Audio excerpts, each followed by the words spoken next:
ভুল করছে আই দাম অবস্থা দেখুন না রাইতে খেতে পারে না ডালে কাম করতে পারে কি হইছে চিল্লাছি কেন তোমার তো কোনো খবর নাই আজকে আমার বাবা আসবে শিগগিরই বাজারে গিয়ে সবচেয়ে বড় কাতলা মাছটা কিনে আনো আমার বাবা কাতলা মাছ খুব ভালো পায় ঠিক আছে যা তাও চিল্লাস না বাবা একই অবস্থা তোর পাইয়ে দড়ি যা তুই ব্যাগটা নিয়ে আই শিগগিরই যা ইয়া করছিলাম মনে হয় এক পয়সা গোবর খেয়েছি সারাদিন খালি এইটা আনো সেইটা আনো এখন আবার বলছে কাতলা আনো বাজার যাচ্ছে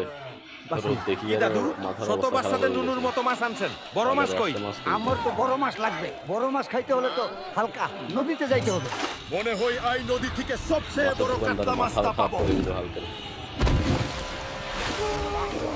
নিজেই সাগর থেকে মাছ তুলে নিয়ে চলে আসলো ও বাউ দেখ তোর বাবার জন্য কত বড় কাতলা মাছ এনেছি এত বড় মাছ তোর বাবা কেন তোর নানা মানে তোর বাবার বাবা কি করবে সেও বলেন? দেখেনি